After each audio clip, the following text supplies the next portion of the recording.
Le 6 décembre 2001, les téléspectateurs suisses postés devant le téléjournal du soir de la RTS entendirent. Au château de Monramé, en banlieue parisienne, le Suisse Guy-Claude Burger ne faisait pas que prôner l'instinctothérapie ou les vertus du manger cru. Dans cette communauté où il était le gourou depuis sa fondation dans les années 80, il a aussi mis en pratique ses théories sur la nécessaire libération des relations sexuelles entre enfants et adultes. Pour éviter les névroses, rien de tel que de passer à l'acte selon lui. Mais, pour les jurés de la cour d'assises de Melun, il y a bien eu viol aggravé sur mineurs et aussi sur majeurs placés sous l'influence psychologique de Guy-Claude Burger. Un verdict ressenti comme un soulagement par la seule membre de la communauté qui a eu le courage de porter plainte. Audrey a aujourd'hui 25 ans. Tremblante d'émotion, elle cache son visage des caméras. Son avocat de dire « Cette condamnation signifie que le gourou de la secte de Monramé ne pouvait porter atteinte aux enfants comme il l'a fait. » En 78, Guy-Claude Burger avait déjà été condamné à 4 ans de prison pour attentat à la pudeur sur mineurs en Suisse. Une peine visiblement sans effet puisqu'aujourd'hui, 23 ans plus tard, il est à nouveau condamné, mais à 15 ans de prison pour viol sur mineurs, toujours sur la base des théories sur la sexualité infantile. Mais à 67 ans, c'est sans doute la dernière fois, même s'il a une semaine pour faire appel. Qui était ce Guy-Claude Burger? Quelles étaient ses théories? Qu'est-il devenu? C'est le sujet passionnant de notre épisode du jour. Bonjour, bonsoir. Vous écoutez Medicine City, le podcast de True Crime médical francophone. Nous explorons ensemble les recoins les plus sombres de la cité médicale humaine. Je suis Falsi Parom. Et moi, je suis Bloody Nurse. Nous sommes mariés dans la vraie vie pour le meilleur et surtout pour le pire. Nous sommes de grands amateurs de podcasts. Nous avons décidé ensemble de nous lancer dans cette aventure. Je suis préleveuse de sang professionnelle, fan de transfusion et enquêtrice amateur. Et moi, je suis médecin professionnel. Et comme Bloody Nurse, également criminologue amateur. Alors si vous souhaitez nous entendre vous raconter les crimes, les scandales ou encore les affaires les plus sordides de la médecine, vous êtes ici chez vous. Je vais de suite faire une mise en garde pour vous, chers auditeurs. Compte tenu des sujets abordés, nous ne recommandons pas l'écoute de ce podcast à un public non averti. Nous essayerons de vous prévenir des moments les plus difficiles, même si l'idée n'est pas de faire dans le sensationnalisme. Ou le partage de recettes funestes. Non, ça c'est sûr, c'est pas un bloc de cuisine ici. Mais sur ce Bloody Nurse, ne serait-il pas temps d'enfiler nos blouses, nos stétos, et nous plonger dans l'univers aussi fascinant que sombre de la santé humaine et de ceux qui la pratiquent? Allez, Falsi Parom, allons-y. Mais juste avant, pensez à vous abonner à nos réseaux sociaux, nous laisser des likes, des commentaires, et des petits pouces et des étoiles. Oui, ou encore de nous rejoindre sur notre Patreon où vous trouverez du contenu bonus additionnel au fur et à mesure des épisodes et des saisons. Mais sur ce, je crois qu'il est temps de passer les portes de la ville. C'est parti. Et bonjour, bonsoir Bloody Nurse, comment tu vas ce soir? Eh ben écoute, un peu compliqué là, de grosses douleurs de vieille. J'ai la petite sciatique qui est de retour pour moi, donc un peu compliqué pour moi ces jours-ci. Ah, et puis en plus t'es en mode rush parce que t'as un examen la semaine prochaine. Oui, je passe le TOEIC vendredi prochain. Je suis méga stressée. Du coup, je voulais rapidement terminer d'écrire, rapidement. Je t'ai vu correctement écrire mon épisode. Le prochain épisode, ouais. Pour que je puisse être à fond sur une semaine complète la de révision à fond. À fond. Ouais, c'est ça. Donc, je fais un petit coucou à ma prof d'anglais Cindy d'Afrique du Sud d'ailleurs, qui est très sympa. Il faut qu'on parle fort, clair et pas très vite pour qu'elle puisse comprendre. Voilà. Parce qu'elle est anglophone de naissance et c'est compliqué. Elle parle plutôt bien le français, mais c'est pas encore parfait sur la rapidité. Mm-hmm. Donc bonjour à toi Cindy si tu nous écoutes et puis n'hésitez pas en commentaire à mettre un petit commentaire d'encouragement à Bloody Nurse pour son examen la semaine prochaine. Mais moi je vois qu'elle s'y met avec beaucoup d'applications et je pense que ça devrait le faire. Sachez que je partais de loin, j'ai eu 3 au bac quand même il y a plus de 20 ans. Ouais. Voilà, et à l'écrit, même pas à l'oral, je l'avais passé. Mm-hmm. Donc c'est ça. Voilà. Bon bah voilà, écoute, sur notre sujet du jour, à moins que tu aies d'autres choses particulières à nous dire, sur notre sujet du jour, comme tu l'as vu, on va parler d'un gourou et de pratiques déviantes associées à son mode de vie. Alors c'est notre première évocation d'un mouvement sectaire, d'un gourou, pas tout à fait la première évocation de pseudo-médecine, on va y arriver, on a déjà parlé de pseudo-médecine. Et malheureusement pas la première et encore moins la dernière fois où on parlait du sujet de viol, d'agression sexuelle et en particulier sur mineurs. Ouais, ça dans arrive ces assez régulièrement cadres-là, ouais. Donc prenez ça pour un traumavertissement, un trigger warning, chers auditeurs. Cet épisode va évoquer ces sujets de viol, d'agression sexuelle sur mineurs, comme vous avez pu le voir en accroche, puisque notre protagoniste du jour va nous amener là-dedans. Pour ça, ma chère Bloody Nurse, je vais t'amener dans les années 70. C'est à ce moment-là que l'histoire va commencer. Enfin, tu verras qu'elle commence un peu plus tôt, mais l'histoire vraiment se cristallise et s'organise dans les années 70. On est en Suisse, en France. Je vais y arriver. Et je vais te parler d'un personnage qui l'eût cru, est brillant et charismatique. On ne devient jamais gourou sans être brillant et charismatique à la base, sauf cas particulier, mais souvent ça part de là. T'as tout pour être un gourou, quoi. C'est un personnage qui émerge au carrefour des sciences, de la musique et de la santé alternative. Il s'appelle Guy-Claude Burger. Guy-Claude Burger, il est suisse, donc on part en Suisse. Il est physicien de profession. Ok. Il va devenir le créateur, le penseur, le promoteur d'un mode de vie radical basé sur l'alimentation crue. Ok, jusque-là... Ça ferait une jolie accroche sur un personal branding de LinkedIn, ça, mais... Écoute, on aime l'alimentation, la viande crue, nous, hein, aussi, donc... Ah, tu vas voir que ça va loin, cette bon histoire.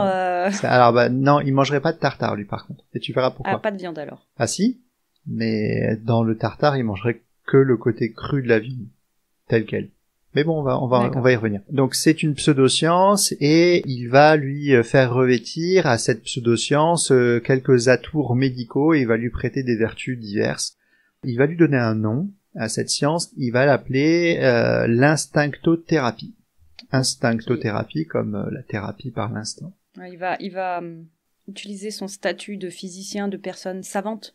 Ouais, tu vas voir comment ça va se passer. Pour se baser, pour faire créer son instinctothérapie. Ouais, on va y venir, on va développer un peu ça. Guy-Claude Burger, il va affirmer que l'être humain, comme les animaux, est en mesure de retrouver la santé en écoutant ses instincts.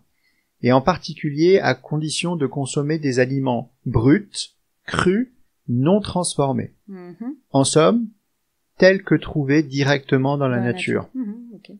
Mais derrière un discours aux allures de retour aux sources, l'histoire de Burger va basculer dans du scandaleux et dans de l'horrible, en fait. Et comme je le disais en accroche, il va être condamné au final pour viol aggravé sur mineur et entre autres pour exercice illégal de la médecine.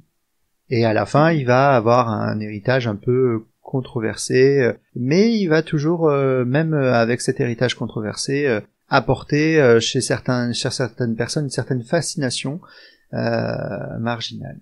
C'est souvent le cas. Hein. Ouais. Alors, je vais te faire un petit point de biographie pour nous faire connaître un peu mieux qui était Guy-Claude Burger, et pour débuter. Donc, il naît en 1935 à Lausanne, en Suisse. Il suit des études universitaires qui sont brillantes. C'est quelqu'un qui est brillant dans son cursus et dans son apprentissage et dans son maniement de l'intellect. Il finit par obtenir une maîtrise en physique et en mathématiques. Et cette maîtrise va lui permettre d'exercer un temps comme professeur de physique. Okay. En parallèle de sa carrière scientifique, il a une autre passion qui est la musique. Et plus précisément le violoncelle qu'il pratique avec sérieux au conservatoire. Il est brillant là-dedans aussi. Dis donc, l'art, les sciences, c'est ça. Mais c'est pour ça que je disais que c'est quelqu'un qui part de ce milieu-là, enfin de ces milieux-là. Donc entre la rigueur scientifique et la sensibilité artistique, il va façonner une image comme ça de quelqu'un de sensible et de rigoureux. Il va toujours utiliser cette image là d'homme cultivé, éclectique, curieux de tout. Et il va s'intéresser à la nutrition et la santé alternative. Il est plutôt bel homme. Je t'ai mis des photos. Ouais. Il est distingué dans ses manières. Il est distingué au niveau physique. Il est distingué dans ses manières et de ses relations mondaines. Sur les photos de 1970, je trouve qu'il a un petit air de l'acteur Woody Harrelson, ouais, tu sais, qui joue dans comment s'appelle le film là. Il faudrait demander au scénario du pire, ils sauraient te dire. Oui, c'est ça. Écoutez-les. Et pour le coup, quand il avait les cheveux longs. Je trouve qu'il a une tête là sur la photo. Alors là, il est un peu plus âgé. Ouais. Je trouve il pourrait très bien faire un James Bond, tu sais. Comment il s'appelait l'acteur l'anglais là, qui avait un kilt là. Sean Connery. Sean Connery, il a un air un peu de Sean Connery, un peu. En tout cas, il a un visage bien style, fait. Il est voilà. Tu sais un peu vraiment. Les cheveux blonds, ondulés, la petite barbe façon bouc. Un visage. Après, c'est dans plutôt... la manière de se tenir, hein, pas forcément dans le physique, parce qu'il ressemble pas du tout. Non, mais il a une voilà, posture il a un style, ouais, voilà. Il a une assurance, quoi. Et donc, cet homme qui est né dans les années, qui est né en 1935, dans les années 70, il va avoir un parcours de vie qui va lui permettre de remettre en question les fondements de l'alimentation moderne. Okay. On va revenir sur ce parcours-là. Mais en fait, il va avoir une conviction, c'est que les maladies dites de civilisation, les cancers, les maladies cardiovasculaires, le diabète, sont le fruit des habitudes alimentaires dénaturées. Et c'est sur ça qu'il va essayer c'est contre ça qu'il va essayer de développer l'instinctothérapie. Le principe central, ça va être assez simple, mais assez vite compliqué, c'est que l'être humain, comme les animaux, il serait naturellement capable de choisir ce qui est bon pour lui, à condition de respecter ses instincts. Okay. Donc, selon lui, la cuisson, les mélanges, les épices, le sel et tous les traitements industriels des aliments perturbent cet instinct et éloignent les hommes des véritables besoins biologiques. Donc, pour que l'alimentation dans l'instinctothérapie fonctionne, il faut qu'elle soit crue, non transformée et brute. Ça veut dire avec les poils des animaux et tout? Alors, donc, tu parlais tout à l'heure de ton steak tartare. Un steak tartare, tu vois, pour lui, il serait préparé, donc c'est hors du champ. Ouais. Alors, la viande est crue, mais en fait, elle est cuite avec les épices et ce que tu rajoutes dedans. Et donc lui, même le sel, par exemple, saler un aliment, c'est non. Donc il faut manger les aliments tels que tu les trouves dans la nature, vraiment sans aucune transformation. Et pour compléter un petit peu ça et pour expliciter son propos, il va introduire le concept d'olfactothérapie alimentaire. En gros, l'odeur de l'aliment suffit à indiquer si un aliment est bon ou mauvais. Bon, c'est ce qu'on fait. C'est-à-dire quand tu sens ton lait pour te dire ça fait combien de temps qu'il est dans le frigo. C'est ça. Et donc une répulsion olfactive serait le signe d'un rejet biologique, alors qu'une attraction olfactive indiquerait que le corps en a besoin. Alors, comme tu dis, il y a certaines personnes qui le font, à titre systématique. Moi, je sais que je suis relativement parano de ça et que je sens tous les aliments, même si complètement. Même si ils sont frais, qu'ils viennent d'être ouverts, etc. J'ai cet instinct-là de vérifier la fraîcheur et de goûter les aliments. La phrase que m'a dit le plus souvent, je crois, falsiparum, c'est ça date de quand? On l'a mangé à midi. C'est ça. Et donc et par contre il y a des gens effectivement qui bon, du coup ça m'a joué des tours moi 2 fois. Il y a des gens qui sont beaucoup moins méfiants de ça et qui soit vérifient moins, soit vérifient jamais et donc peuvent avoir des surprises en mangeant une sauce César qui est dans le frigo depuis des semaines ouverte. Mes collègues s'en souviennent encore. Ouais. Ils se foutent encore de ma gueule. C'est ça. Donc des fois ça arrive. Bon. Donc en gros effectivement mais comme toutes les pseudosciences, il y a des fondements ou des bases qui sont pas loin de la norme en fait ou de la normalité. Donc là on utilise des pratiques courantes finalement associées à des choses qui dépassent un peu du cadre quand même. Ouais. Et alors, il faut que je vous mette dans le contexte. Alors, je vais faire 2 points majeurs de contexte dans cette histoire-là, mais en fait, c'est le même contexte idéologique post 68. D'accord, post la fin des années 60, le flower power, les années hippies, tout ça. Libération sexuelle, tout ça. Ouais. Là, en l'occurrence, dans le premier point de contexte idéologique, j'allais dire, il faut inscrire le corpus idéologique de l'instinctothérapie dans celui du corpus idéologique de la nutrition ou des idées nutritionnelles ou nutritionnistes de ces années-là. Dans cette époque-là, on est en Europe, on est en Suisse, une Europe d'après-guerre, au cœur des 30 Glorieuses, plutôt à la fin des 30 Glorieuses, avant en tout cas le premier choc pétrolier de 73, et c'est une population nombreuse, jeune, sans limite, qui accède à des produits de plus en plus nombreux, de plus en plus facilement, c'est la société de consommation, et qui sont fabriqués de façon industrielle. Le modèle dominant, c'est clairement le modèle américain. La guerre et les privations sont remisées assez loin dans les pensées des gens, et ils n'ont plus à s'inquiéter du lendemain. Ils n'ont plus à s'inquiéter de est-ce que je vais simplement survivre ou vivre ou voilà. Et à la fin des années 60, début des années 70, justement dans cette population qui n'a plus à se poser de questions sur sa survie, il va commencer à y avoir des mouvements d'émancipation des esprits et puis de gens qui commencent à penser un peu le monde différemment. Okay. Donc ils vont essayer d'émanciper les esprits, les normes et donc ça va engendrer ces mouvements un peu hors normes du flower power, les mouvements hippies, tout ça. En Suisse et partout ailleurs, il y a des gens comme Guy-Claude Burger qui vont capter plus que les autres ces mouvements de société-là. Et en particulier, ils vont essayer d'aller chercher dans des environnements lointains, et notamment ils vont s'orienter vers l'Orient lointain, des idées qui vont s'implanter un petit peu ou implanter dans la culture européenne. Et ils vont mettre ces idées-là en confrontation avec ce qu'ils constatent en local, donc l'intensification de l'agriculture, le développement des élevages en batterie, l'essor de l'agro-industrie, l'explosion des produits ultra transformés ou transformés simplement. Et petit à petit, vont commencer à formaliser des questions qui sont existentielles. Alors ce qui est intéressant, c'est que je me suis basé pas mal sur les archives qui sont accessibles de la RTS, qui est une télévision et une radio suisse. Et en fait, on trouve pas mal de reportages de l'époque, en particulier en marge des grands sujets d'actualité comme les salons, par exemple l'agriculture, maison, aménagement. Les expositions nationales ou alors les évolutions, enfin les reportages sur les évolutions de la vie en campagne ou voilà. Et en fait, beaucoup de ces émissions-là vont traiter de ces sujets d'interrogation et d'évolution des mentalités par rapport à ce qu'il y a dans son assiette en fait. Et il y a pas mal de questionnements finalement de gens. Se dire bah oui mais finalement est-ce que ce que je mange ça ressemble plus à ce que mes parents mangeaient? Ouais. Et est-ce que c'est au final bon? On sait pas, on n'a pas appris, etc. C'est important de se dire qu'il y a ce contexte-là. Et d'ailleurs, c'est une recommandation si vous voulez. Il y a en particulier les archives de la RTS qui sont accessibles et qui vous permettent, si vous aimez les podcasts comme moi ou comme nous. C'est les podcasts que t'écoutais au début.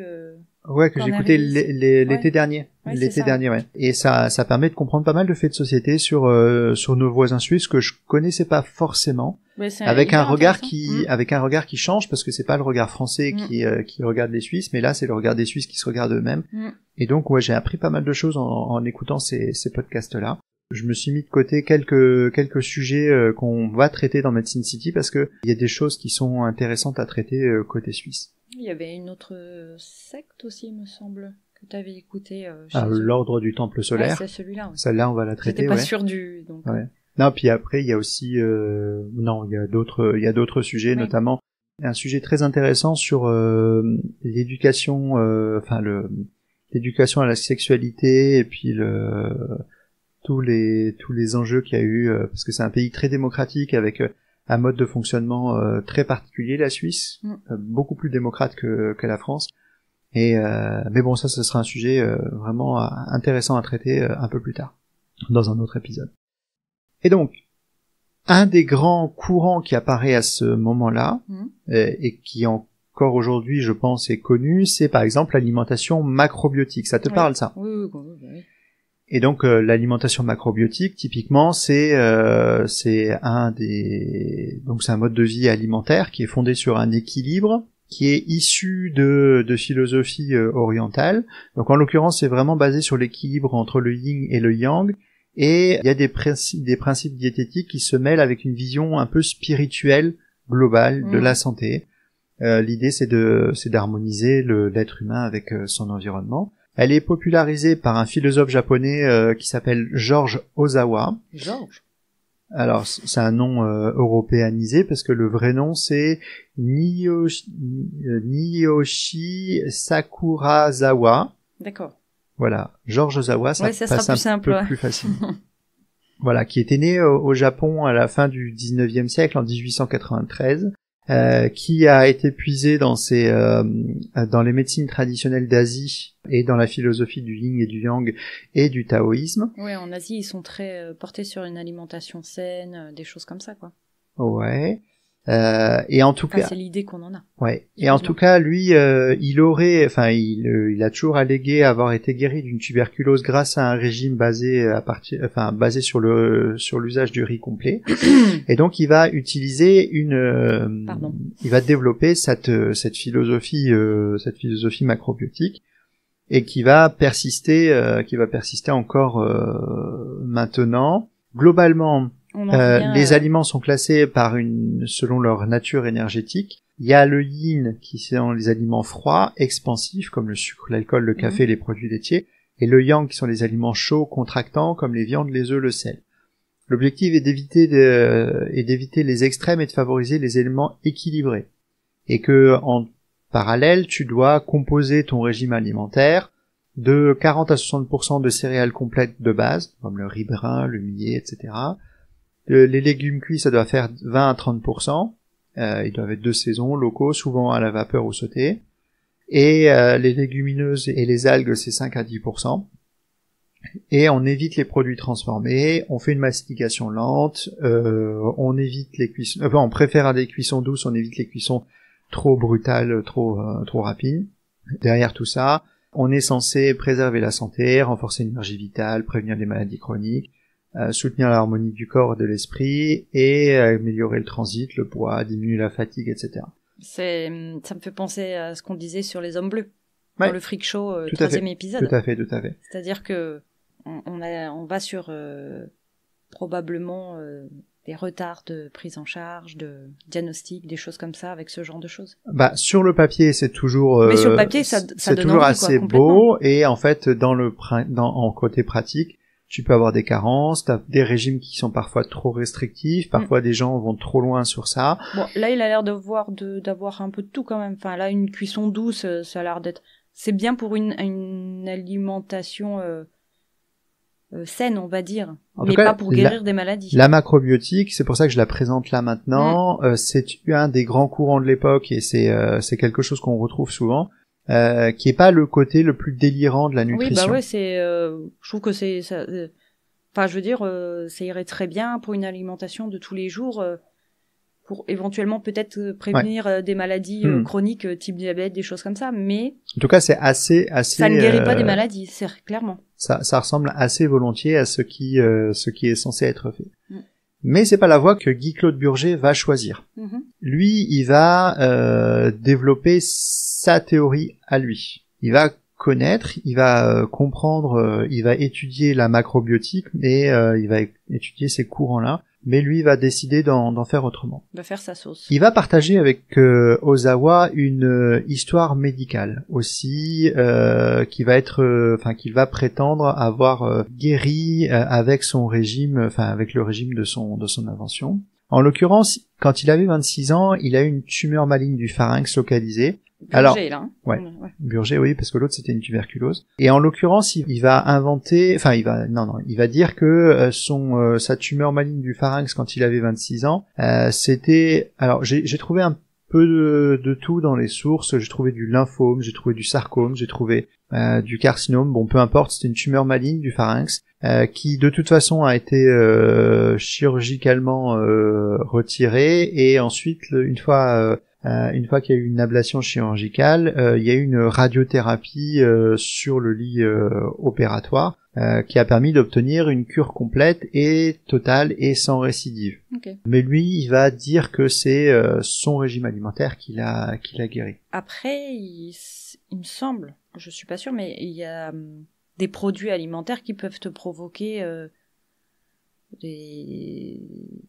pas forcément des maladies, mais oui, complètement. Il y a des causes, des causes alimentaires qui font que tu peux être malade, quoi. Ah oui, complètement. Oui, c'est sûr que par exemple là sur des tumeurs, pour rester dans le même endroit, par exemple, les nitrites te donnent des cancers de l'estomac. C'est quelque chose qui est connu, par exemple. C'est sûr. Il y a des maladies. Il y a des aliments cancérigènes de façon évidente. Ça c'est sûr. Le vin. Les cancers de l'œsophage. Alors c'est pas de l'alimentaire, mais c'est quand même un produit transformé. On est d'accord, oui, c'est sûr. Bon, en tout cas, lui, il va dire que en dépit de cette chirurgie et cette radiothérapie, il va être soigné par le régime de son invention. Et pour l'inventer, justement, il va se mettre à entrer en introspection, il va regarder la nature. Et dans la nature, il voit des animaux, et les animaux, eux, sont confrontés à l'accès à des aliments bruts, non transformés, et il se dit, ces animaux qui sont dans la nature, en particulier les animaux sauvages, hein, pas nos animaux domestiques à qui on donne des croquettes toutes faites, pas etc. Falsipadog, ouais, c'est sûr. Falsipadog. Et en fait, il va se dire, ces animaux, ils ont l'instinct de savoir qu'est-ce qu'on peut manger, qu'est-ce qu'on peut pas manger. Qu'est-ce qui est bon, qu'est-ce qui est pas bon, est-ce que je peux boire cette eau, est-ce que je peux pas boire cette eau, etc. Et en particulier, pour se repérer dans la nature, les animaux, ils ont leur sens. Oui. Et dans leur sens, il y a plus développé que le nôtre. Le goût et l'odorat, qui sont différemment développés que les nôtres. Et donc, il commence à développer et à parler de ces théories, et je peux te garantir que dans un pays comme la Suisse, où le plat national c'est la raclette, et que tu dis en fait il faut plus manger de fromage, il faut plus manger de charcuterie, il faut pas manger de pain. Bon en France tu dis pareil, c'est pas ça va pas passer non plus. Mais en tout cas ça attire l'oreille des journalistes, ils se disent mais qui est cet hurluberlu, on va commencer à le suivre. Sauf que l'hurluberlu, il est charismatique et il sait parler, il va convaincre les foules au-delà du message, et clairement les journalistes vont aussi être emballés par son message, et il va tenir le haut du pavé en Suisse pendant 5 ans facilement. On retrouve énormément d'interviews, de reportages, d'interactions avec le tout venant de 72 à 77 environ. D'accord. Petit à petit, il va aller de plus en plus loin dans la remise en question de la médecine conventionnelle, et il va même renier un certain nombre de traitements en disant que ces traitements de médecine conventionnelle ne sont pas utiles, et qu'il faut simplement suivre ses instincts. Ses thérapies à lui, et c'est son instinctothérapie pour ça. Ça va lui poser des problèmes un peu plus tard, on va voir, parce que ça, généralement, les instances médicales aiment pas trop. Oui. Et pendant ces années-là, il va commencer à fonder une première communauté, ce qui s'appellera la ferme des Trois Noyers, et qui est dans la commune d'Éclépins. Alors je sais pas comment on dit Éclépins, dans le canton de Vaud en Suisse. Faudra à nos amis auditeurs suisses. Ouais. Et Promenons-nous dans les bois. Ouais. Le podcast aussi. Tes deux cousines, peut-être qu'il faudrait qu'elles nous disent. Ouais. En tout cas, Éclépins, c'est dans le canton de Vaud en Suisse, j'ai regardé, c'est à mi-chemin entre la pointe sud du lac de Neuchâtel et du coup la commune de Lausanne, qui est donc elle au nord du Léman. Administrativement, c'est une entreprise qui se présente comme un centre d'écologie alimentaire. Ah, donc il a créé une entreprise, c'est pas que une... Ouais, c'est une ferme, il crée une entreprise okay. qu'il nomme centre d'écologie alimentaire. Il y vit avec son épouse et ses 6 enfants. Et sur place, ils font de la production de produits qu'ils consomment pour eux-mêmes et pour et qui est destiné aussi à la vente. Et la production, elle est assurée donc par eux-mêmes, mais surtout par des disciples et des adeptes qui viennent aider dans les fermes. Alors là aussi, c'est un modèle économique qu'on retrouve assez fréquemment dans ces milieux-là, où finalement la main d'œuvre est un peu une exploitation de gens qui sont crédules, qui sont convaincus, qui sont voilà. Ils les appelaient déjà disciples. Alors je sais pas comment ils les appelaient. Je sais souvent ils appellent mes disciples. Et ouais. dit, Ah, bon, on va en parler un peu plus tard de l'aspect un peu sectaire tout ça. Et un des slogans répandus et relayés dans la presse à cette époque-là, en tout cas que j'ai retrouvé assez fréquemment, c'est l'instinctothérapie, plus qu'une panacée, un mode de vie. Oui, les journalistes étaient vraiment chauds pour son truc. Quoi. Et en fait, non, ça c'est en fait, quand les disciples étaient, quand les adeptes étaient interrogés dans la presse, c'est ce qu'ils sortaient assez fréquemment. Okay.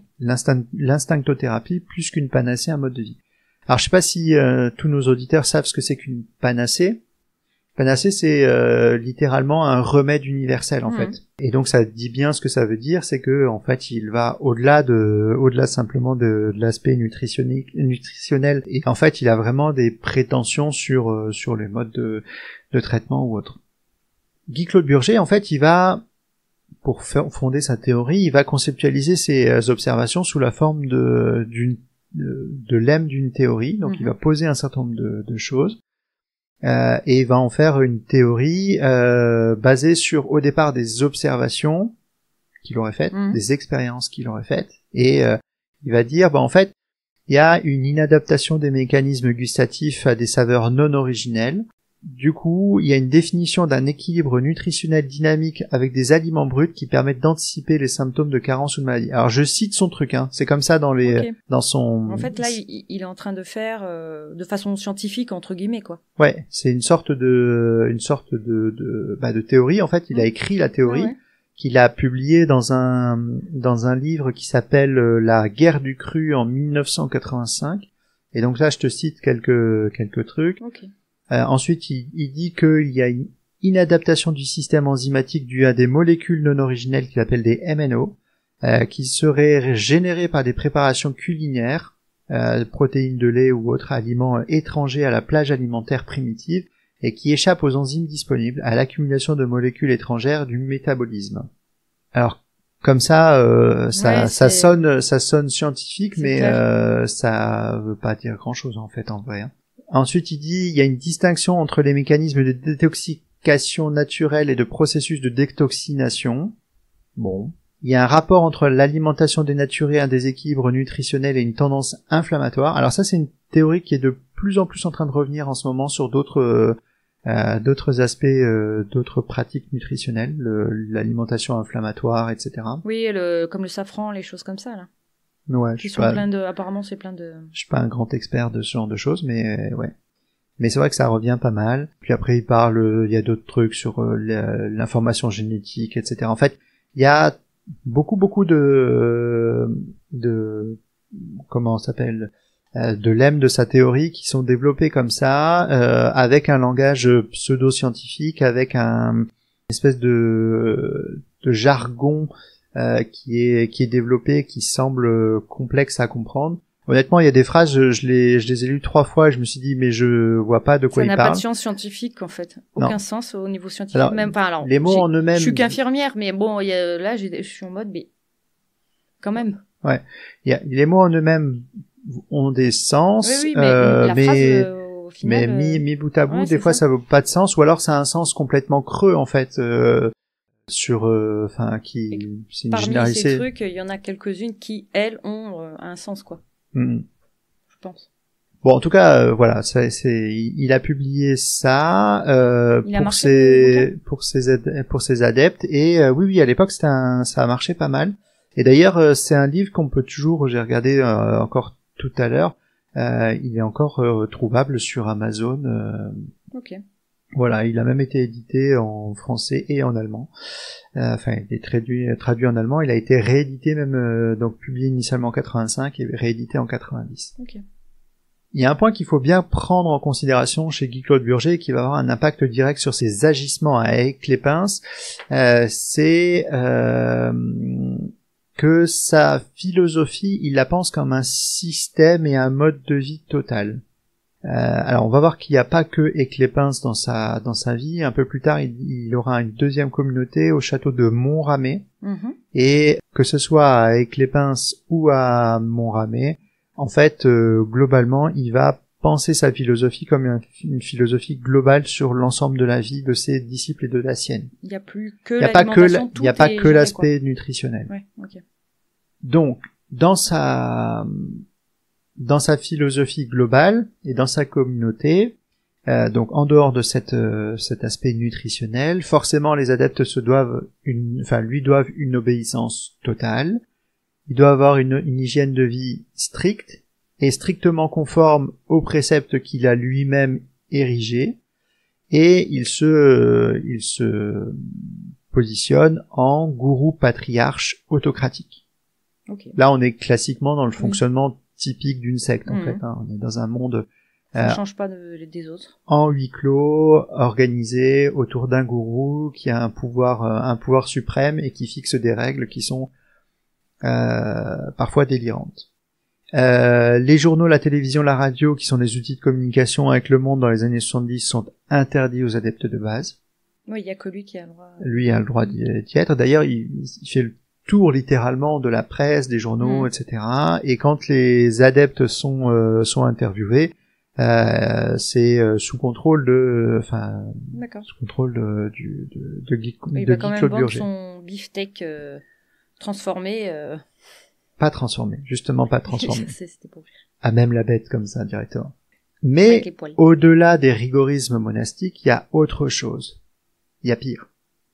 Parce que dans cette communauté-là, on commence à avoir développer, on va voir, ça va être un autre pan de notre personnalité, la personnalité de Guy Claude Burger. On va développer d'autres aspects de cette philosophie globale. Et je vais par exemple te parler de la cérémonie du bonne nuit. Au départ, il faut imaginer que... Ils font un bisou de bonne nuit. Alors, c'est un peu ça. Sauf que c'est une sorte d'orgie de câlin du soir. Orgie de câlin. Ouais, mais en fait, quand je lisais des choses là-dessus... Juste pas un câlin simple. Non. J'imagine. En fait, les gens qui sont dans la communauté doivent, c'est impératif, que tu le veuilles ou que tu le veuilles pas, faire des câlins longs et appuyés à tous les membres de la communauté le soir pour aller dormir. J'imagine aux enfants aussi. Ouais, adultes et enfants mêlés. Et en fait, Guy Claude Burger participe à ça, forcément, c'est le premier à le faire ça. Ça lui permet de ressentir la force du lien qui les unissait. Tant que ça reste que des câlins. Bah attends, tu vas voir que ça... Je te rappelle qu'il a été condamné pour viol et aggravé. Voilà, ça part en cacahuète. Ça partira en cacahuète, ouais. Et puis au-delà de ces contacts physiques imposés, il y a aussi les violences et les humiliations ordinaires, surtout à destination de ces enfants. Les violences sont souvent publiques, sous les yeux des adeptes présents, qui ne pouvaient ni ne voulaient dire mot. Oui, j'imagine qu'ils étaient punis de leur mauvais comportement et que du coup, il fallait les humilier en public, quoi. C'est ça. Il faut absolument que l'image extérieure soit belle, soit lisse, soit harmonieuse. D'ailleurs, tout le temps de la communauté des Clépinces ou du château de Montrabé, et on verra même pendant les procès, il y a très très très peu de voix discordantes, et que le peu de voix qui ont dépassé un petit peu du cadre ont subi la colère et les menaces de Guy Claude Burger et ou de ses adeptes, en fait. Donc la colère, j'imagine que c'est des violences derrière, quoi. Bah c'est surtout des violences psychologiques pour le coup. J'ai pas vu tellement de violences physiques, j'ai pas eu d'actes de torture, de choses comme ça, si tu veux. Mais c'est surtout de la violence, à mon avis, qui est encore plus difficile à détecter. Psychique et de l'emprise, en fait, surtout. Et paradoxalement, c'est pas du tout par cette attitude un peu sectaire, cette organisation même complètement sectaire que le premier éclat viendra dans son organisation, mais ça viendra par son absence. Absence de... Ouais. Parce qu'en fait, tu vas voir que dans les années 75-76, comme je te disais, il fait le tour des plateaux télé. Il est interviewé tout le temps, il parle, c'est un bon client pour les journalistes. Ouais, bien sûr. Et début 77, plus rien. Plus de Guy Claude Burger, plus d'instinctothérapie, et on le voit plus dans les médias. Ah oui. Au bout d'un an seulement, en 78, le public et les médias vont retrouver sa trace. Ils vont retrouver sa trace. Pourquoi il avait disparu? Parce qu'en fait, début 77 et jusqu'au 25 septembre 78, Guy Claude Burger a été mis en détention provisoire. Pourquoi? Et donc la presse le retrouve au début du procès en se disant en fait on le voyait plus parce qu'en fait il était en tôle. Pour le coup, il doit subir un procès justement pour des attouchements sur des mineurs. Ah bah tiens. Alors, je me demandais quand est-ce que ça allait arriver. Donc là, c'est à ce moment-là que je préviens les âmes sensibles et que j'invite à considérer que dans les quelques minutes qui suivent, je vais évoquer des théories des actes de viol, des agressions sexuelles sur mineurs. 2-3 minutes. Ouais. Alors le procès, il est suite d'une plainte qui est portée par les parents d'une jeune fille de 12 ans au moment de la plainte. Il l'avait confiée à la communauté régulièrement depuis l'âge de 9 ans. Donc elle faisait des stages, elle faisait des week-ends, etc. Ah ouais, donc eux n'y allaient pas, quoi.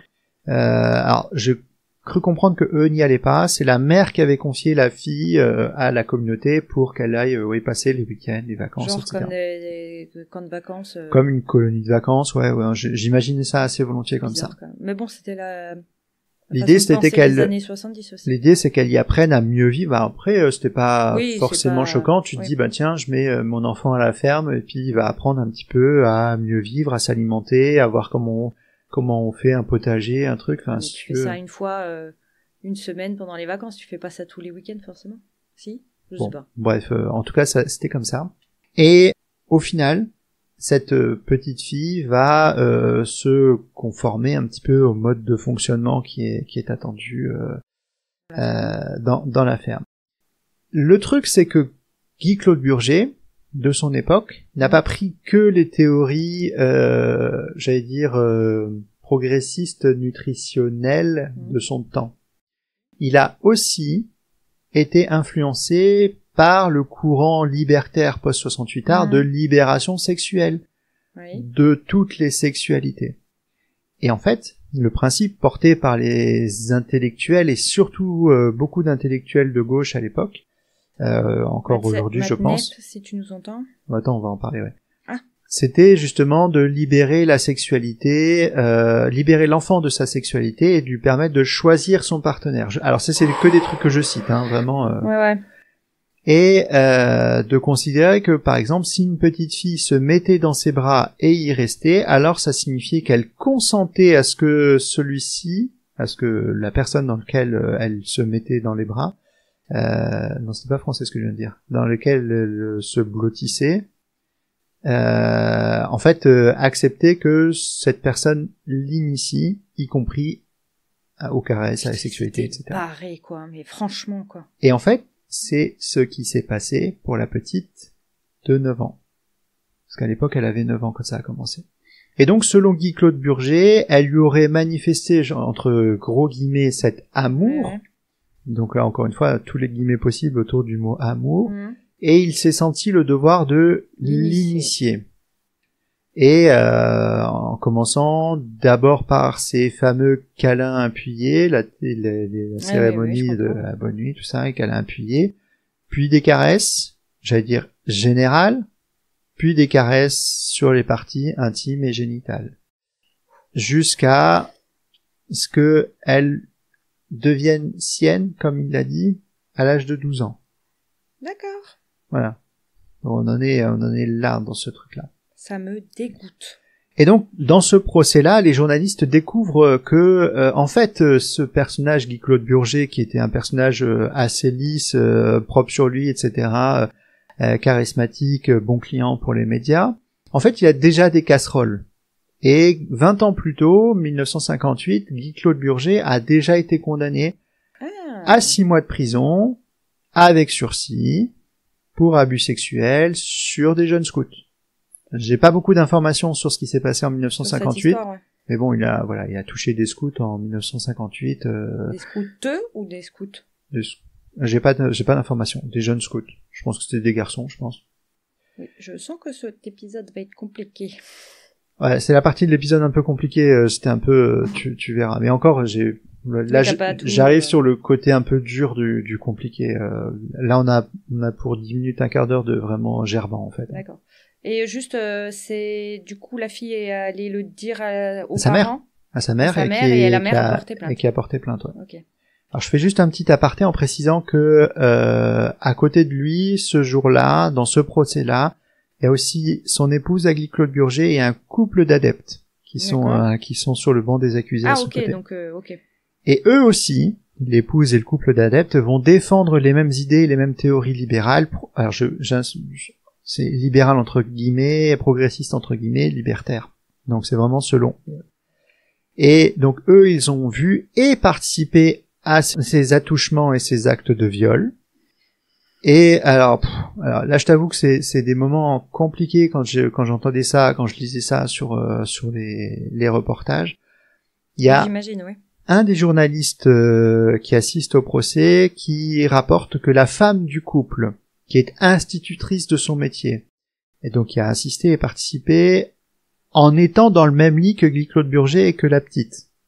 Une institutrice, donc. Hein. Donc elle est institutrice et elle est dans le même lit que Guy Claude Burger et que la petite pendant qu'il fait ça. Et donc le juge lui dit mais en fait il lui demande si c'était pas ce qu'elle en pensait.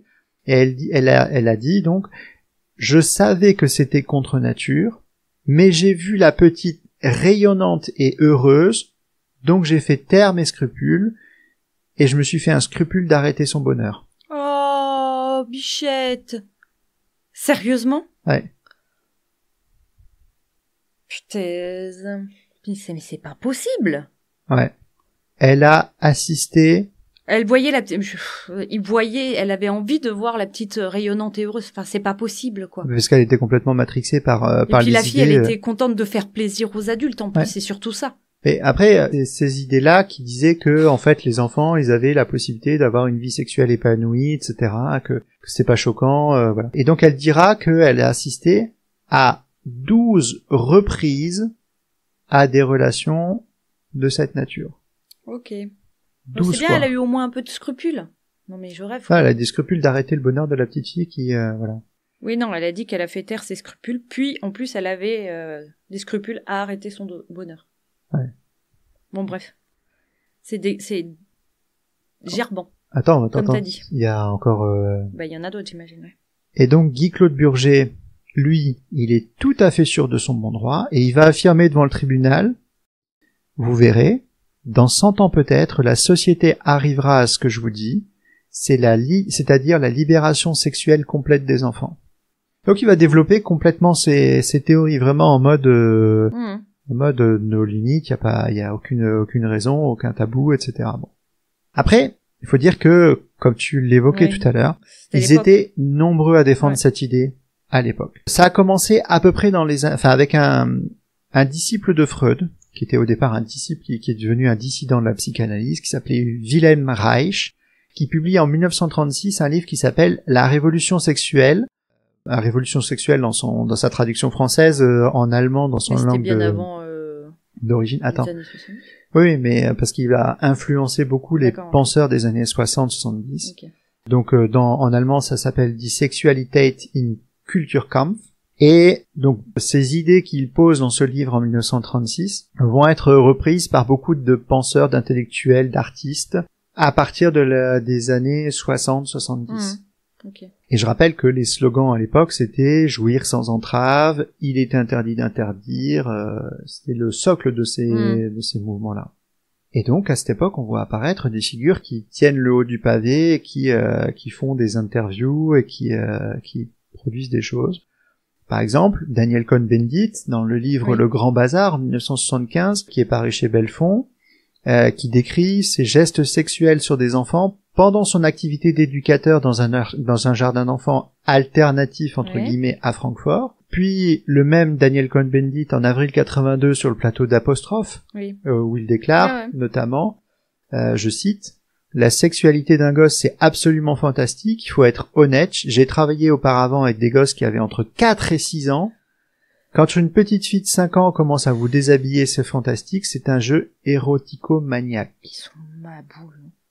Ouais. Ils sont ma boule.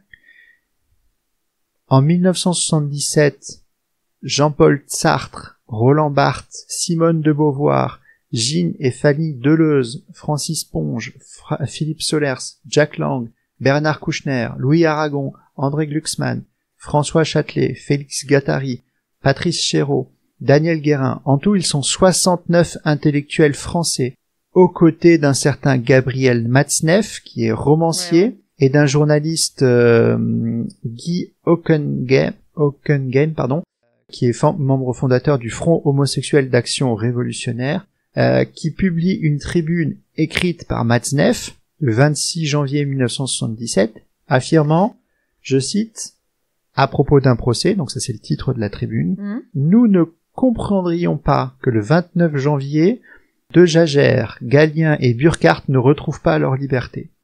C'est une tribune qui parle du procès donc de Jager, Galien et Burkhardt, qui sont accusés d'actes de pédophilie sur mineurs de moins de 15 ans.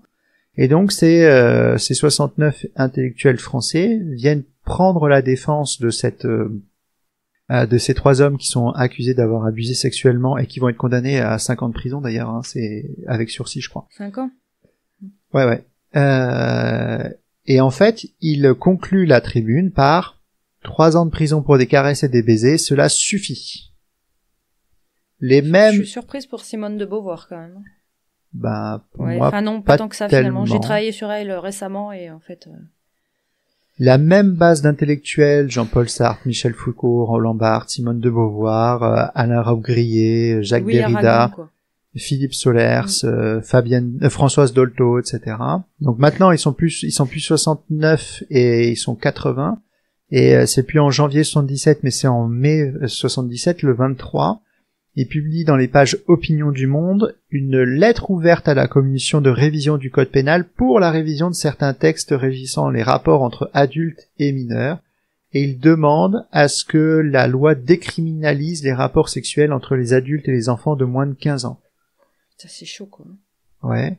Puis après, dans le même temps, t'as les romans, les publications de Matzneff et des dizaines, des centaines, des milliers sans doute d'œuvres pseudo-progressistes qui allaient dans le même sens. Donc on est vraiment dans un terreau très particulier où ces idées-là font florès.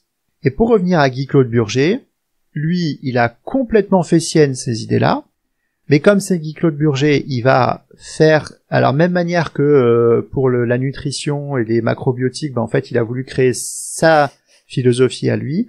En fait, lui, il va aussi développer sa philosophie sur la libération de la sexualité, et notamment la sexualité entre adultes et enfants, et il va appeler ça la métasexualité. Okay.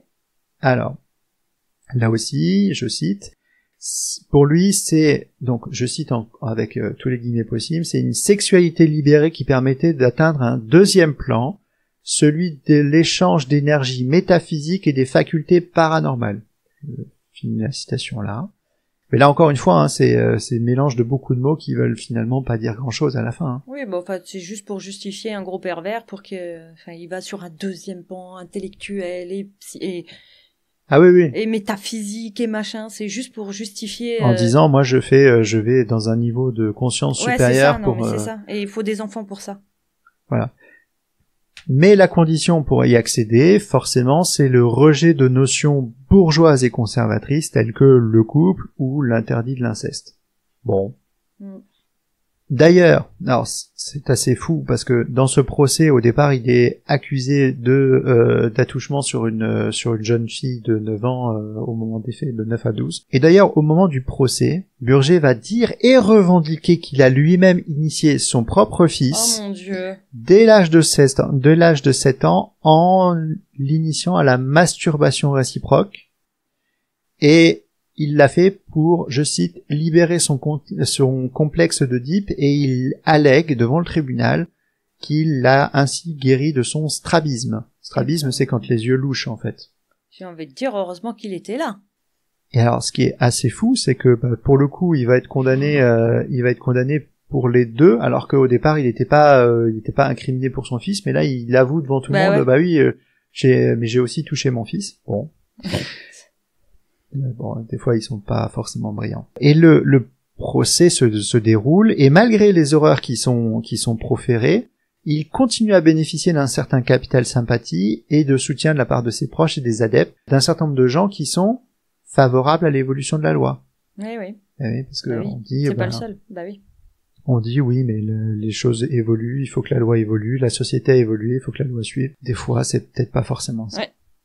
Donc il va essayer de tourner ça un petit peu en procès, j'allais dire presque politique, en défenseur en tout cas d'une nouvelle morale face à une justice décrite comme prude et conservatrice. Et lui, ouais, vraiment axe sa défense sur le côté, c'est un combat, un débat moral, et que la morale est par essence fluctuante, et que au gré des époques, il y a des gens qui seront victimes ou d'autres non, etc. Et de toute façon, il va dire, mais c'est un procès sans victime puisque finalement tout le monde était consentant, y compris les enfants. Ouais. Il va essayer de faire alors l'avocat va essayer de faire une sorte d'amende honorable en disant, ok, on ne recommencera plus. Il va pas se repentir, il va pas s'excuser, mais il va pas recommencer. Le procureur va quand même dire, le monde est à ce point déboussolé que les théories les plus extravagantes et les comportements les plus nuisibles trouvent des défenseurs au nom de la culture et de la liberté. Oui, c'est ça. Messieurs les juges, réfléchissez et attribuez la juste valeur pénale à ce qui risque d'être dans 10 ou 20 ans, la vie affective, sexuelle et familiale de ces hommes et de ces femmes initiés par leur père et celui qui en tenait lieu. Au final, il va être condamné à 4 ans de prison pour les actes commis donc sur la jeune fille et son fils pour le coup. Mais parce qu'il y a toujours un mais dans cette histoire-là, il va faire que 1 an de prison seulement après sa condamnation. Donc je te rappelle, le procès il se déroule fin 78. Ouais. Fin 79, il est déjà dehors parce qu'en fait, il a fait 1 an et demi de préventive et il va être libéré pour bonne conduite. Bah bien sûr. Forcément, il n'y a pas de gamin à tripoter en prison, donc il y a moins de tentations. Bien sûr. Bon. Il va sortir pas honteux, le moins du monde. Il va faire une sorte de tournée de conférence en Suisse qui va intituler La sexualité, un faux problème. Ah mais putain qu'on est con quoi. Ah oui, c'est mais ça. Putain. Mais c'est un faux problème. Il faut pas regarder ce sujet-là. C'est un faux problème. Mais oui. Et donc parmi les thématiques proposées, quand même, j'ai regardé le programme. Il y a forcément l'instinctothérapie, la sexualité originelle, je cite tout ça, la parapsychologie, l'érotisme sacré, la décadence spirituelle de l'Occident et la sexualité infantile. Bien sûr. Après ce cycle-là, je ne sais pas exactement ce qui s'est passé dans sa vie, il dit qu'il a eu une sorte de poussée mystique. D'autres sources disent qu'il a plutôt une crainte d'une invasion russe en Europe dans les années 80. Faut dire que la guerre froide dans les années 80, c'était un peu quelque chose quand même. Et donc il va quitter la Suisse direction le Mexique, où il va essayer de fonder une communauté. Au final, il n'y arrivera pas. Il n'arrivera pas à s'établir, notamment d'un point de vue économique. Je pense qu'au niveau philosophique et culturel, c'était pas non plus aussi open que l'Europe à l'époque, je sais pas trop. Mais du coup, sa communauté en Suisse était toujours active Non. ou... Non. Ils l'ont suivi Oui, ils l'ont suivi. Ah oui, d'accord. Okay. Donc après l'échec du Mexique, il va revenir en Europe, mais il va pas retourner en Suisse, il va aller en France. Il va s'installer en région parisienne. Alors, Montramé, c'est une commune de Seine-et-Marne, c'est à une centaine de kilomètres à l'est-sud-est de Paris, en pleine campagne. Le domaine de Montramé, c'est une propriété un peu vaste où trône un château médiéval.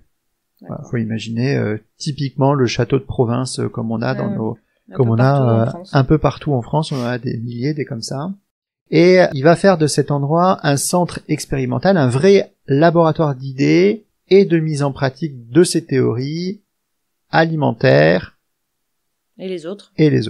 Okay. Toutes les autres. C'est aussi un centre communautaire pour ses adeptes. En gros, c'est... Oui, il peut loger tout le monde là-bas. Voilà, c'était logé, nourri, blanchi et lavage de cerveau inclus. Forcément, les personnes qui s'y installent doivent adopter les principes de l'instinctothérapie, doivent vivre en communauté, doivent retrouver un lien plus naturel à l'alimentation, à leur corps, à la communauté, doivent se soumettre aux règles, notamment de Guy-Claude Burger. L'idée, c'est voilà de se recentrer sur la philosophie que prône Burger. Le centre, il va attirer des curieux, mais aussi il va commencer à drainer un certain nombre de personnes atteintes de maladies graves en quête de solutions alternatives. Oui, plutôt que des traitements qui peuvent apporter quand même des effets indésirables. Ouais. Qui peuvent être très lourds à porter, quoi. Ouais. Alors tout ce qui avait été expérimenté à la ferme des Clépins va être repris, amplifié, augmenté à Montramé, et tout va être érigé en principe de vie. C'est pour ça que petit à petit, et notamment sur le côté sur les allégations médicales, il va aller de plus en plus loin en fait dans ce qu'il propose. Il va drainer de personnes de plus en plus fragiles, parce que en gros, quand tu fais venir quelqu'un qui est en forme et tu lui mets un régime alimentaire, bon, avant qu'il commence à y avoir des soucis, c'est des soucis essentiellement de carence, t'as un petit peu de temps à faire, mais quand tu commences à avoir des malades qui sont là, qui ont besoin de traitements actifs, et à qui tu dis arrêtez vos traitements actifs, prenez mes carottes crues à manger, carottes crues sans sel. Ah oui, en plus. En plus, hein. Oh, mais c'est bon les carottes crues. Alors bon, radis alors si tu veux.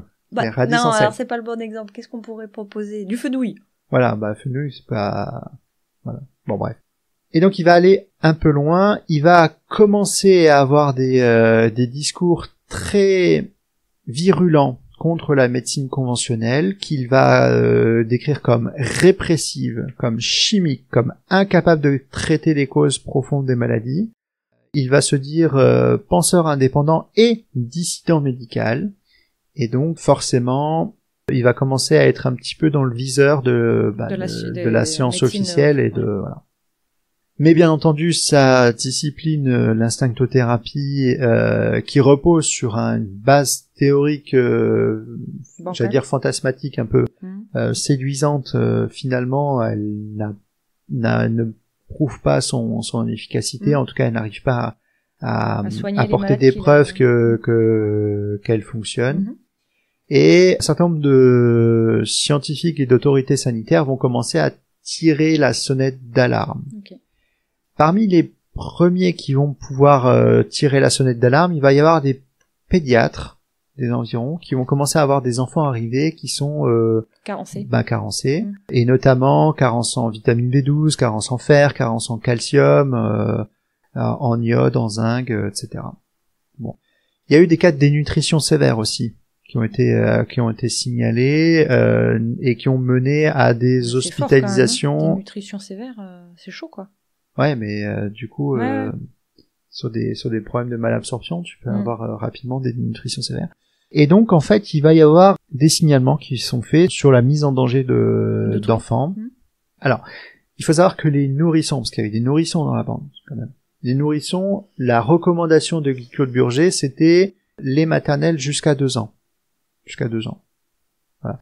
Mais si jamais le nourrisson était pas en mesure ou la mère était pas en mesure d'allaiter son nourrisson pendant 2 ans au sein, du coup c'était un sevrage un peu sauvage et puis une diversification avec des légumes crus, avec de la viande crue, avec trucs comme ça quoi. Et le tube digestif de l'enfant était pas forcément en mesure de faire ça. Par exemple, typiquement, on peut pas donner de miel à un enfant avant l'âge de 1 an parce que il a pas l'équipement bactériologique nécessaire pour gérer ça. Sauf que le miel c'est naturel, alors que le sucre c'est transformé. C'est là où je veux en venir, et en fait pour le coup c'est ça qui a été vu en fait assez vite par des gens, par des médecins de l'entourage. Donc ils ont constaté que la diversification alimentaire était mal. C'est écrit sur le carnet de santé que le miel il faut pas en donner. Mal menée parce que pas de cuisson, pas de suivi médical. Les enfants sont privés forcément de vaccination parce que ces gens-là sont contre la vaccination. Il y a pas de soins classiques, il y a des retards de croissance, il y a des troubles neurologiques, enfin bon, voilà. Du coup, il y a une augmentation des maladies infantiles aussi? Ah bah oui, clairement, parce qu'ils sont pas du tout équipés, voilà. Bon. Donc, ils commencent à faire ça. Et puis, Guy-Claude Burger, dans les années 90-95 commence à aller de plus en plus loin. Il aime bien la presse, il aime bien les lumières, et il commence aussi à aller prêcher un peu au-delà, et il va dire Voilà, moi je sais guérir des pathologies graves comme le cancer ou le sida, Ouais, rien que ça. qui était quand même très, bien sûr. qui était le grand, Les grosses pathologies. le grand épouvantail de l'époque en fait, hein. Les années sortez couverts, tout ça. Et Sortez toujours couvert d'ailleurs.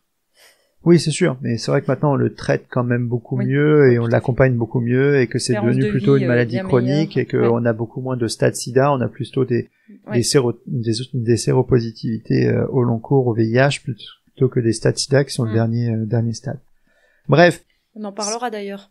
ouais, ces déclarations vont être jugées scientifiquement infondées et dangereuses et mensongères, à tel point que en 97, Burger est poursuivi pour escroquerie et exercice illégal de la médecine. Ah. Et il va être condamné à 3 mois de prison avec sursis. Ouh. Ouais. Et alors il faut savoir que pendant son procès, il va affirmer que que le corps a l'instinct de détecter les cellules cancéreuses et que certains aliments crus peuvent les éliminer. Donc le corps, en fait, il dit ça, hein, il dit en fait le corps ressent les cellules cancéreuses présentes en lui et qui va t'orienter naturellement à consommer les bons aliments qui vont détruire ces cellules cancéreuses. Voilà. Ok. Bon, sachant qu'il y a des choses qui sont alors selon lui en fait les aliments qui sentent bon sont des aliments vers lesquels tu t'orientes naturellement et que tu vas prendre. Sauf que en fait il y a des choses qui sentent bon naturellement et que tu vas pas forcément manger. Il y a des fleurs notamment qui sentent bon et qui sont Et qui toxiques. peuvent être toxiques. Ouais. Ouais, tout à fait. Et il y a des choses qui sentent moins bon Ouais. et qui sont quand même bonnes. Alors, par exemple, typiquement, il y a un fruit qui s'appelle le durian, Oui. qui sent extrêmement mauvais et qui est apprécié par énormément de gens, en fait. Oui, puis même la viande d'instinct, ça sent pas forcément bon. Enfin, même quand elle est fraîche, quoi. Quand elle est cuite, oui. Quand tu fais les cuissons avec l'ail, Ouais. etc., oui, ça commence à sentir bon. Mais comme ça, beefsteak... Mais peut-être que si t'aimes pas l'odeur de la viande crue, c'est que t'es pas faite pour manger de la viande. Faut Si, que je tu suis te faite mettes en pour question. manger de la viande, moi. Faut vraiment que tu te remettes en question. Non, faut que je suis faite pour manger de la viande. Ton Si, corps rejette cette idée. Non. Tu te forces. Le charcutaille. Ouais. Bref, ça commence à sentir pas très très bon. Il va y avoir aussi dans la foulée comme je disais, il est mis un peu sous le feu des projecteurs. Ça va aboutir en 99 à un premier rapport des députés qui va classer la communauté de Monramé comme une secte. Quand même, hein, plus de 30 ans, quoi, Et qui va être repris dans alors la MIVILUT, qui est la mission interministérielle de vigilance contre et de lutte contre les dérives sectaires, qui va être créée en 2002, va reprendre l'instinctothérapie, va la classer directement dans dans les mouvements sectaires dans son premier classement, parce qu'on avait déjà les informations. Donc petit à petit, mais sans doute trop tranquillement, le point focal se fait sur lui. Pour l'instant, on n'a que des reproches et des griefs faits sur le côté instinctothérapie et sur thérapie alternative. Et les observateurs et les suiveurs ont pu voir tout ce qui avait été expérimenté à la ferme des Clépences. Ils savent ce qui a été fait à la ferme des Clépences. Ils savent notamment que le côté communautaire arrive et développe des dérives sur le côté libertaire et sexuel. Mais que jusque-là, il y a rien qui sort, en fait. On se dit qu'il doit y avoir des choses. Ok, on arrive à trouver des choses au niveau instinctothérapie parce que ça c'est un peu médiatisé tout ça, mais pour l'instant il fait un peu profil bas sur le côté dérive sexuelle et puis abus sur mineurs. Et puis on n'est plus dans les années 70 là. Ouais. Et je vais te lire un petit extrait d'un témoignage que j'ai retrouvé qui est porté par une adepte lors du procès qui va se dérouler un peu plus tard. Elle dit: quand on vit au château de Monramé, on n'a plus d'argent, plus de pensée, plus de protection sociale. On n'a pas le droit au chômage, on n'a pas de moyens de transport. Bien sûr, personne ne vous tire par les cheveux pour y rester. Mais dans un tel groupe, c'est plus subtil. Il y a des pressions. Si vous voulez être intégré, il faut accepter certaines choses. Oui, j'ai été contrainte à avoir des rapports sexuels. Et il va falloir attendre qu'il y ait une plainte qui se formalise pour pouvoir aller plus loin. cette première plainte va tomber en 1995. C'est un curiste, de passage, un curiste non habitué, c'est pas un adepte. Tu vois, c'est des gens qui viennent faire des cures courtes comme ça. Il s'appelle... On est envoyé à Dax ou... Voilà, ils viennent faire des... Donc il s'appelle Jean Quissin. Lui, il séjourne au château en 95. Et là, en fait, pendant qu'il séjourne au château, il constate les pratiques pédophiles qui se font entre les adeptes. D'accord. En particulier Guy-Claude Burger, sur des enfants qui vivaient au château. Donc il est de passage et puis il voit des trucs, il se dit tiens, c'est quand même pas normal. Il est choqué, quoi. Voilà, il est choqué, il pose une plainte. Il se passe pas grand chose, honnêtement, sur cette plainte. Mais ils sont sérieux? Bah, j'ai vu des actes pédophiles 95. Oui, bah même. Il va y avoir 2 autres plaintes. Les 2 sont déposées en 96, 97, je crois, 97, début. Elles sont déposées par des jeunes femmes, et elles vont décrire des faits récurrents et qui vont accuser Guy-Claude Burger et un autre adepte complice qui s'appelle Jean-Claude Rostin, et elles vont décrire des viols, des agressions sexuelles et des attouchements, parfois plusieurs, dans des relations triangulaires, donc 2 hommes et puis la jeune femme. Elles en ont eu ras-le-bol de ça, ils sont partis, quoi. Les plaignantes, elles s'appellent Audrey et Sarah. Sarah va subir la pression et les menaces et va retirer la plainte. Oh, la pauvre. Mais le ministère public va décider de poursuivre quand même. Oui, parce que le parquet, il a le droit de poursuivre, même si tu retires. Ouais, il va investiguer, il va poursuivre. Et Audrey, par contre, la première, va maintenir sa plainte et au-delà même, elle va affirmer sa présence et son refus d'un procès à huis clos. D'accord, un peu comme Gisèle Pellicot, pour justement se dire... il faut que le monde sache, quoi. Ça doit sortir, ça, voilà. La honte doit changer de camp, quoi. Ouais. Audrey et Sarah, au moment des faits, elles avaient 10 ans environ. Ouais. Au moment où elles ont été violées. Et ça a duré une petite dizaine d'années. Étalé. Putain, c'est long quand même. Enfin, même une seule fois, hein, mais... Ouais. Le procès, il va se dérouler le 7 décembre 2001 à la cour d'assises de Melun.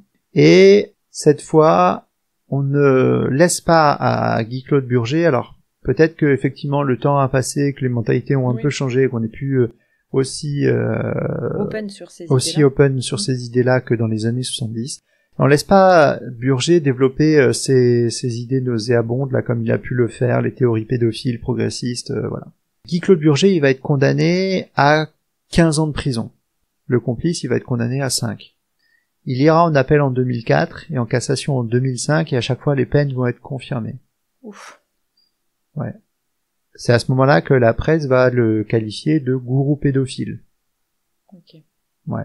Il y a une analyse qui a été faite par le docteur Jean-Louis Abgral, qui est spécialiste des sectes et qui va beaucoup compter dans l'analyse faite par le tribunal de son cas. Il va dire Burger est, je cite, un grand pervers structurel et un très grand manipulateur. On retrouve là l'aspect typique du gourou, quoi. Il va déclarer aussi: pour Monsieur Burger, la suppression du tabou de l'inceste et de la pédophilie aboutirait à une société sans criminalité. Autrement dit, c'est la société qui produit le crime. C'est d'une immoralité totale qui induit qu'une société parfaite accepterait la pédophilie et l'inceste. Mm-hmm. J'ai pas trouvé d'informations précises sur la sortie de prison de Burger. Normalement, c'était aux alentours de 2016. Je sais juste que moi, je l'ai vu passer en 2020, et à l'époque, je savais pas qui c'était. Ah ouais? Sur des vidéos YouTube complotistes. Ah ouais. La pandémie, Covid, tout ça, les gens qui... Alors, en fait, c'était à l'époque où... Tu te souviens de cette vidéo? Alors, je me souviens de sa tête et je me souviens de son nom à ce moment-là, je connaissais pas. D'accord. Et en fait, c'est à un moment où je m'intéressais à un gars qui s'appelle Casas Novas, on parlera de Casas Novas à un autre moment. Et en fait, dans cette sphère-là, à un moment, j'ai vu passer lui qui passait pour un grand expert depuis longtemps, etc. Théorie nutritionnelle, voilà, que j'avais jamais entendu parler encore. Bref, je l'ai vu passer sur des vidéos YouTube au moment de la pandémie en 2020. J'ai retrouvé ces vidéos YouTube là et j'ai trouvé aussi la publication par lui-même d'un manifeste en 2019 qui est en fait une mini-autobiographie qui s'appelle Ma vie et mes ennuis, qui se retrouve en ligne, accessible. Hein. Ouais, puis en plus avec Internet et tout, il peut trouver des adeptes à nouveau et recommencer ses cochonneries, quoi. Ouais, alors il se remet pas du tout en question. Hein. Alors c'est pas très long, ça dure, ça fait 5 6 pages, je pense. C'est une mini biographie. Ah oui, c'est très rapide. Ouais, mais en gros, c'est, il a été victime d'un complot, il a jamais rien fait. Enfin, bref, c'est pénible. C'est pénible à lire et surtout quand tu as fait toute l'enquête qui a été jusque là. Et aux dernières nouvelles, il se présentait toujours comme ayant étudié la médecine et la biochimie en autodidacte. Toujours en France ou il est pas reparti en Suisse? Ah, je sais pas où est-ce qu'il habite. D'accord. Je sais pas du tout. Je sais même pas s'il est encore vivant parce que si tu vois, je te parle en 2020, c'était il y a 5 ans, et il était déjà, il était plus très frais. Hein. Il avait 85 à l'époque. D'accord. Donc quand même, c'était pas très très frais. 85, oui, là, il 35. doit avoir 90 maintenant, s'il est encore vivant. J'ai pas trouvé d'avis de décès le concernant en tout cas. Et donc dans ces vidéos sur la pandémie, il défendait, alors comme quoi il avait toujours des idées un peu particulières, il défendait l'idée comme quoi il avait trouvé un virus programmateur de détoxination cellulaire, soit une approche révolutionnaire dans l'étude des maladies virales. Ok. Encore une fois, beaucoup de mots qui pris individuellement ont un sens, mais pris collectivement, ça veut pas dire grand-chose. Ouais, mais ça, tu vois, ça fait très... wow, le mec, il s'y connaît, quoi. Tu vois. Ouais. Il aurait fait une licence de psychologie à 75 ans. Ah ouais. Ouais. Bref, c'est quand même particulier parce que ce genre de personnage, il a toujours, malgré les condamnations judiciaires, les critiques, les arguments, les mises en garde des autorités sanitaires, la dénonciation de ces dérives par ses adeptes, par la justice, par la médecine, par tout le monde. En fait, il a continué à exercer quand même une influence sur un certain nombre de personnes. Il continue sans doute encore. Il y a encore ces livres qui circulent encore dans les milieux alternatifs, voilà, et qui parlent à une certaine frange de partisans, quoi, avec, comme je te disais, notamment dans cette biographie, ce discours de victimisation assez typique de ces mouvements-là. Surtout qu'en plus l'alimentation naturelle, enfin tout ça c'est à la mode. Tu vois sur les réseaux sociaux, t'as plein de gens qui sont très adeptes de ce genre de choses. Hein. Ouais. Alors, même si aujourd'hui le terme instinctothérapie, finalement, je pense, est un peu tombé en désuétude. Moi, je n'avais jamais entendu parler avant. Par contre, en ce moment, on entend beaucoup parler. Il y a 2 théories qui sont proches en philosophie, je trouve, et qui sont intéressantes à étudier. Je vais en toucher un petit mot là maintenant. C'est la naturopathie et le crudivorisme. Oui. Et par exemple, la naturopathie, c'est un ensemble de pratiques naturelles qui visent à maintenir ou rétablir la santé, avec une alimentation saine, des plantes médicinales, de l'hydrothérapie, des exercices physiques, des massages, la gestion du stress, et qui visent à stimuler les capacités du corps de s'auto-guérir. Bon, voilà. Alors que l'instinctothérapie était, comme je rappelle, fondée sur l'instinct naturel que l'humain peut choisir les bons aliments au bon moment, mais il fallait qu'ils soient crus, non transformés et consommés individuellement. C'est ressemblant. Donc c'est ressemblant, c'est la naturopathie est un peu moins radicale sur ses attendus. Au niveau du rapport à l'alimentation, là aussi c'est un peu moins radical la naturopathie puisqu'on est sur une alimentation équilibrée, personnalisée, souvent assez proche du régime végétarien ou méditerranéen, mais quand même avec la possibilité de cuisiner des choses. On n'est pas exclusivement cru. On peut mélanger les aliments. Parce que dans l'instinctothérapie, tu peux strictement pas mélanger les aliments. Okay. Tu manges ta carotte crue. Et une fois que tu as mangé ta carotte crue, tu manges ton fenouil cru. Et après, tu manges ton steak de viande, ton steak cru. Enfin, je sais pas comment ça se passe, hein, mais bon, en gros, c'est un peu ça. Ouais, tu mélanges pas dans la bouche, quoi.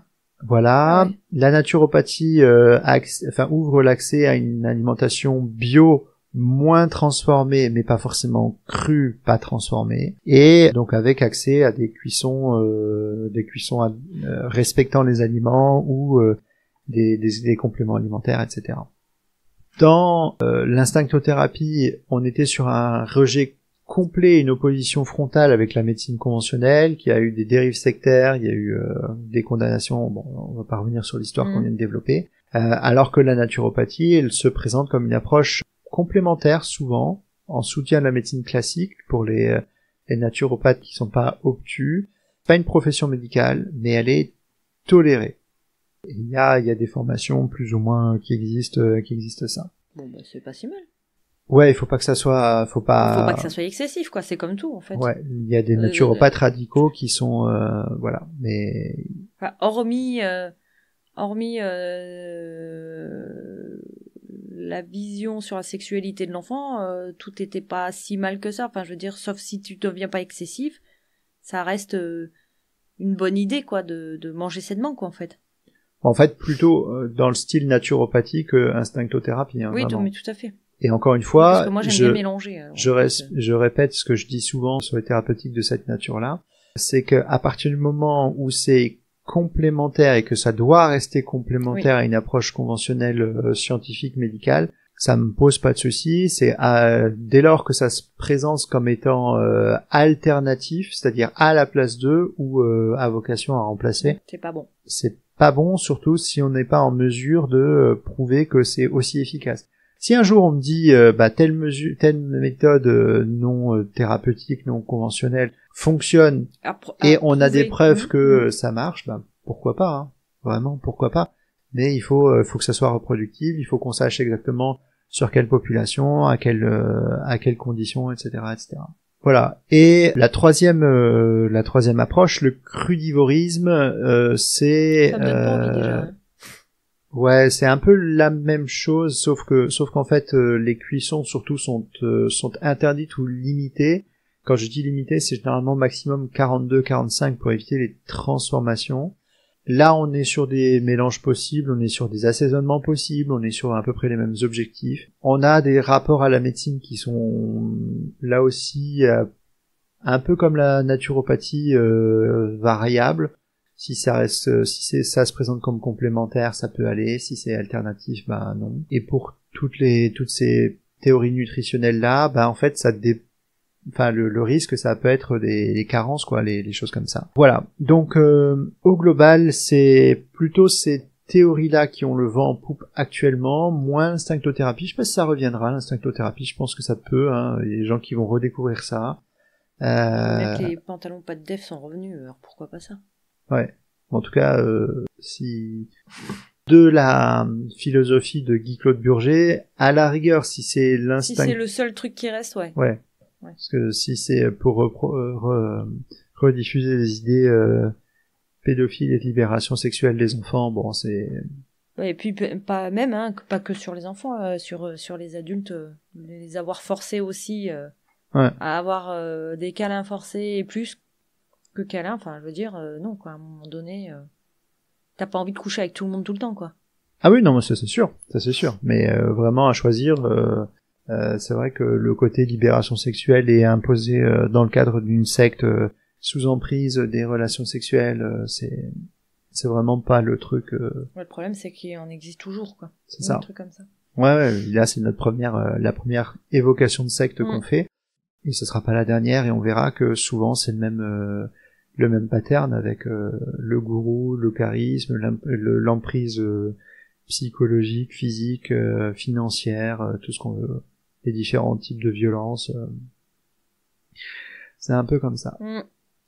Donc voilà ce que je pouvais dire sur Guy-Claude Burger, sur l'instinctothérapie, sur ces mouvements sectaires-là et cette ambiance culturelle, intellectuelle des années 70. Vraiment pas une histoire facile à traiter, notamment sur la partie le côté assez émétisant là quand j'écoutais des reportages ou que je lisais des trucs et que j'ai dû me taper des interviews de Matzneff.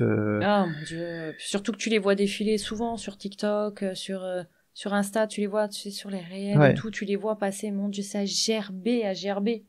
Ouais. Et il y avait il y en a un où tu le vois dans Apostrophe du coup, je sais plus comment il s'appelle le présentateur. Bref, on s'en fout. Et il y a cette autrice, c'est une anglaise, il me semble, c'est une autrice anglaise qui dit mais vous me faites gerber. Enfin, elle dit pas ça, mais en gros elle disait mais vous vous rendez compte de ce que vous dites. Enfin, elle était complètement con. Donc il y avait quand même des consciences qui se rendaient compte de l'horreur du truc, quoi, quand même, et qui le disaient à la télévision devant. Parce que quand tu vois le présentateur, il dit pas oui à ce que dit Matzneff. Ah, j'arrive pas à dire son nom. C'est Gabriel Matzneff. Matzneff, voilà. Et le présentateur, c'était Bernard Pivot à l'époque. Oui, Bernard Pivot, il dit pas oui, t'as raison, mais tu sais, il rigole de ce qu'il dit et tu vois, Je pense que ça s'est pas perdu en fait, cette mentalité-là. On le voit régulièrement, il y a plein de scandales comme ça, d'affaires de pédophilie qui sortent dans tous les sens. Là, littéralement, cette semaine, il y a eu le procès, enfin la conclusion du procès de Le Squarneck qui a agressé 300. D'ailleurs, on en fera des épisodes sur Medicine City, forcément. Il y a tout le temps des affaires de viol, de pédophilie, etc. Il a même pas, en plus, c'est pas sorti comme Mazan, quoi, tu vois. Ah non. Alors que ça aurait dû, quoi. Parce que il y a encore beaucoup de personnes, et je pense qu'il y a énormément de personnes qui considèrent que c'est pas si anormal que ça, en fait. Oui, puis il faudrait pas traduire ça, faudrait pas pourrir sa carrière, ce pauvre monsieur. Ah, mais je pense que non, pour la pédophilie, vraiment, je pense qu'il y a plein de gens qui couvrent parce que en se disant que c'est qu'en fait finalement, alors est-ce qu'ils le disent parce qu'ils le font ou alors est-ce qu'ils sont convaincus que c'est du progressisme et que ci et que ça, mais moi je pense qu'il y a des gens qui n'en parlent pas, non pas parce qu'ils ont le tabou d'en parler, mais qu'en fait ils sont gênés de parler d'un sujet qui ou alors ils aimeraient bien mais ils le font pas, tu vois. Bah, si à la rigueur, je sais pas. J'espère qu'ils le font pas, ouais, en tout cas. Mais bon, moi je vois, pour le procès Le Squarneck, moi je suis halluciné quand en fait, alors que c'est le plus grand pédocriminel de France, il y a plus de 300 probablement. Gamins, quoi. Ouais. 300 gamins, 30 ans, ça fait, même le FBI depuis 2007 le savait, l'ordre des médecins depuis 2008 le savait, c'est lui-même qui a demandé à l'ordre des médecins en 2015. Ouais. Ou 2018, je sais plus, de se faire radier. Personne n'a bougé, quoi. Non, mais en plus, il l'a dit lui-même, il a dit, je continuerai si on m'avait pas arrêté, quoi. C'est incroyable. Lui-même, il reconnaît les faits, enfin, il dit, c'est horrible. Ouais. Enfin, bon, bref, un pédocriminel, et puis finalement, tu vois, comme Guy-Claude Burger, finalement, il est sorti, bah oui. Et puis il peut continuer, et puis sûrement qu'il continue. On sait pas ce qu'il a fait on sait pas s'il continue ou s'il a continué après sa sortie, hein. Potentiellement. Ah bah, Le Squarneck, il vient d'être condamné à 20 ans, il a déjà fait un peu de préventive, il va se tenir bien en prison, il va faire que 10 ans. Donc en fait, il va sortir, il va avoir 70 ans et ouais, bon, après il pourra plus exercer, mais bon. Enfin, bref, c'est des gens qui arrivent toujours à trouver des solutions, hein. Ouais, c'est ça. Bref, voilà. Moi, comme d'habitude, je félicite tous ceux qui sont parvenus à nous écouter jusqu'ici. Ouais. Merci de nous supporter. Merci aussi. De nous donner vos avis aussi. Ouais, pour vos avis, vos retours, vos écoutes. Merci de vous abonner sur nos plateformes. On est sur Spotify, Apple Podcast, Ocha et toutes les autres. On est aussi sur les réseaux sociaux, Facebook, Instagram, TikTok, j'ai du mal à suivre sur TikTok, vraiment. On est sur Patreon aussi, et puis vous y trouverez du contenu bonus additionnel sur notre Patreon. On essaie d'enrichir un petit peu nos sujets, nos épisodes pour aller un peu plus loin sur des thématiques, ou pour ceux qui s'intéressent un peu plus aux aspects scientifiques, médicaux, on essaie de mettre des choses un peu aussi derrière. Il y a aussi nos bonus, donc n'hésitez pas. Et puis au prochain épisode, c'est Bloody Nurse qui s'y colle. Tu veux nous parler un peu du sujet ? Oui, alors on va parler de la ville de Bobigny et d'avortement. On dit la date ou pas ?